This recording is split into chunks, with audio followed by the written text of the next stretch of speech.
enfoque tan abrumadoramente amplio. ¿Qué pinta un geólogo estudiando una tela? Pues pinta el mapa del viaje. El geólogo no mira la tela, mira el polvo. El polvo. El polvo atrapado entre las fibras. Y en estos lienzos han encontrado partículas de aragonito, que es una roca caliza.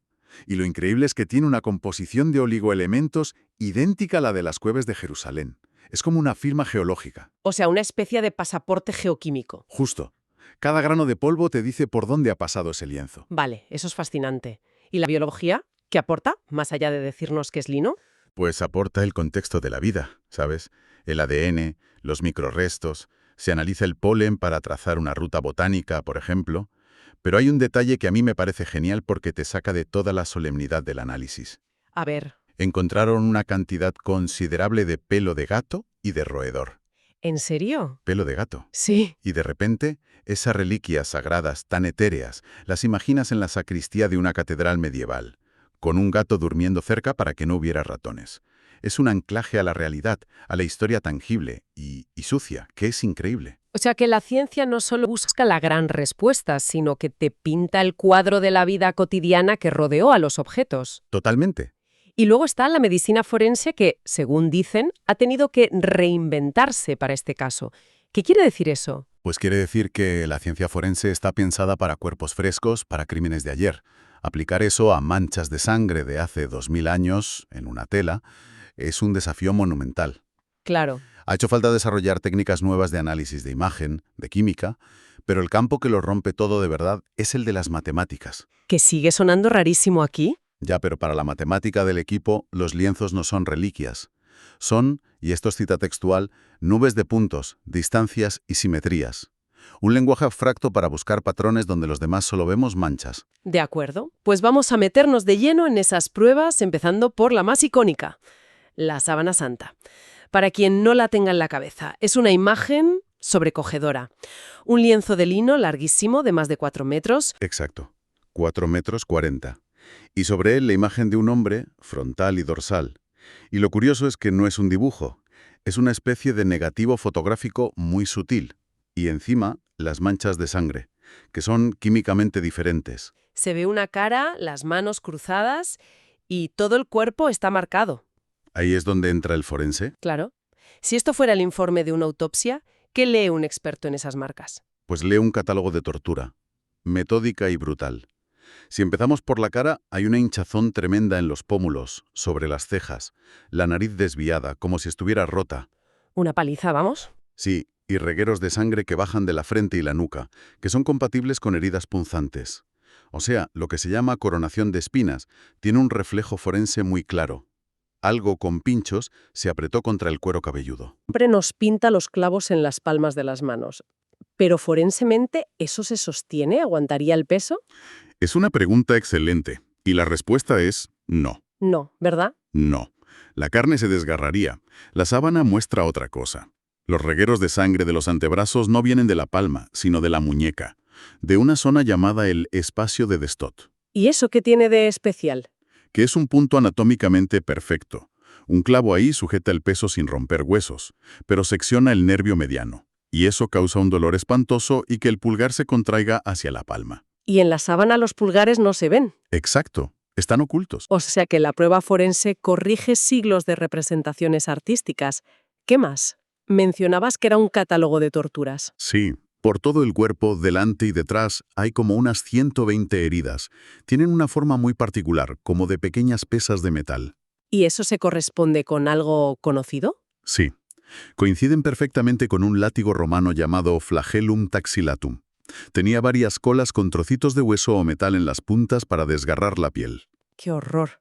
Y la distribución de esas heridas es clave. ¿A qué te refieres? A que cubren todo el cuerpo, espalda, pecho, piernas, hasta los glúteos, sin excepción. La conclusión forense es inequívoca. La víctima fue azotada estando completamente desnuda. Madre mía. O sea que el famoso paño de pureza que vemos en los cuadros... Es una concesión al pudor. La realidad, según esta prueba, fue mucho más cruda y humillante. Hay que parar un segundo. Es fácil perderse en los detalles técnicos, pero estamos describiendo la tortura metódica de una persona. Es escalofriante. Y en medio de toda esa brutalidad, las fuentes mencionan un detalle muy íntimo. Marcas de dedos. Sí. En una de las manchas de sangre más grandes, la del costado, que por cierto se sabe que es una herida post-mortem por la separación del suero, Ahí. ahí se aprecian huellas dactilares parciales.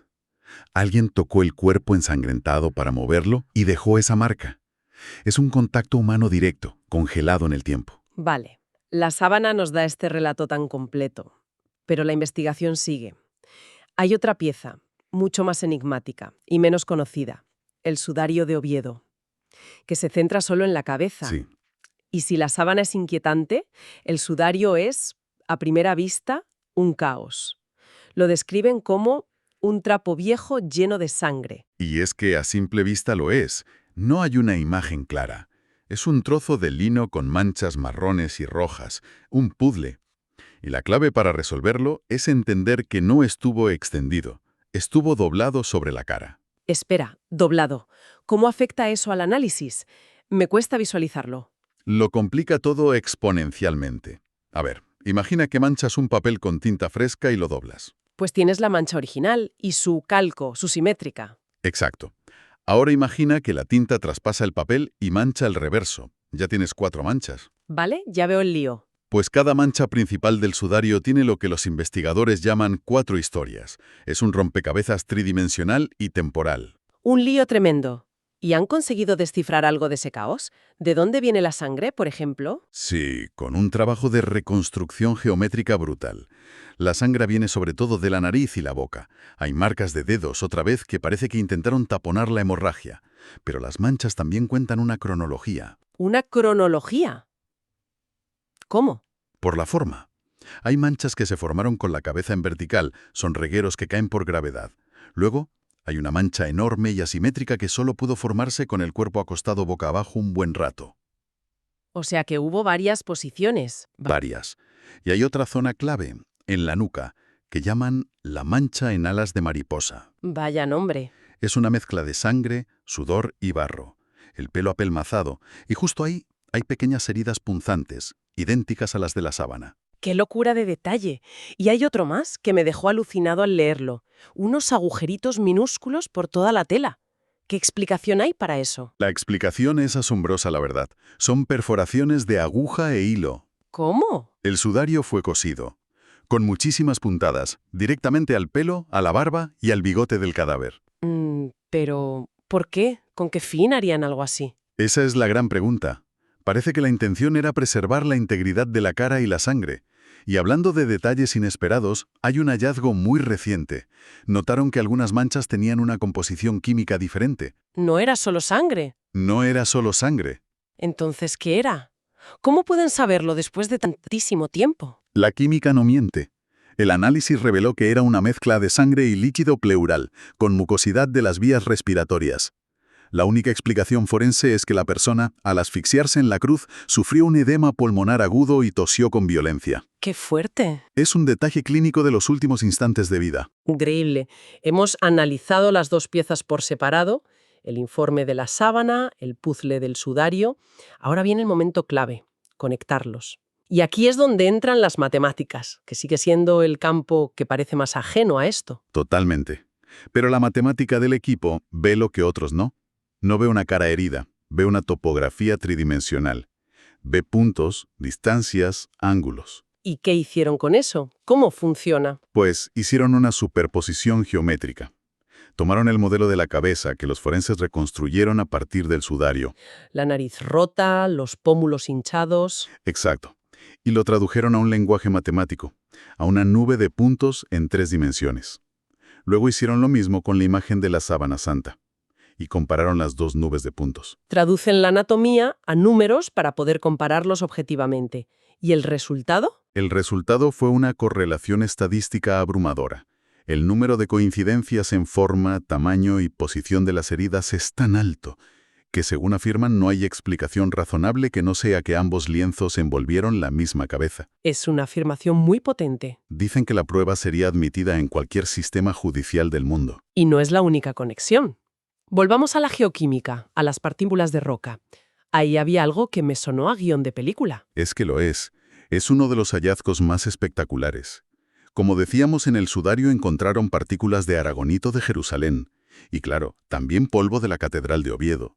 Lo alucinante, el giro de guión, es que encontraron los dos tipos de roca, el de Jerusalén y el de Oviedo, mezclados, No me digas. dentro de la misma costra de sangre. Un momento, ¿me estás diciendo que polvo de una cueva de Jerusalén y polvo del suelo de una catedral en Asturias están pegados en la misma gota de sangre seca? Exactamente eso. ¿Y cómo es posible? La sangre, aún fresca en Jerusalén, se contaminó con el polvo de allí, se secó. Y más de 1000 años después, ya en Oviedo, el lienzo se contaminó con el polvo de su nuevo hogar. Y esas partículas nuevas se mezclaron con las originales. Es un viaje geográfico e histórico sellado en una mancha. Con todo esto sobre la mesa, la ciencia forense, las matemáticas, la geología, llegamos a la pregunta inevitable. ¿Se puede afirmar científicamente que estos lienzos envolvieron a Jesús de Nazaret? Y la respuesta científica es muy precisa y cautelosa. La ciencia nunca habla de certezas absolutas. ¿Ni con el ADN? Ni siquiera con el ADN se habla de un 100%. Siempre se habla en términos de probabilidad. Entiendo el principio. Entonces, ¿cómo cuantifican esa probabilidad aquí? En las fuentes hablan de una probabilidad de pasado, un término curioso. Sí, es una buena observación. Lo que han hecho es eso, calcular la probabilidad de pasado. No es como predecir el futuro, como lanzar una moneda. Es lo contrario. Tienes el resultado, que son los lienzos, y calculas la probabilidad de que una única persona histórica explique todas esas marcas a la vez. Una investigación hacia atrás en el tiempo. Y para hacer ese cálculo han triangulado varias fuentes de información, ¿no? Exacto. Combinan 3 bloques. 1, los datos de la sábana y el sudario. 2, lo que se sabe de la tortura romana. Y 3, la figura histórica de Jesús según las fuentes, en este caso los evangelios. Han identificado 14 coincidencias clave entre esos 3 bloques. Varón flagelado al modo romano, coronado de espinas, crucificado, con herida de lanza post-mortem, y así hasta 14. Es un número altísimo, pero seamos críticos un segundo.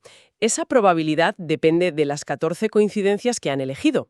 ¿Quién las elige? ¿Qué tan subjetivo es ese modelo? Es una objeción muy pertinente, y la respuesta de los investigadores es que el modelo es robusto.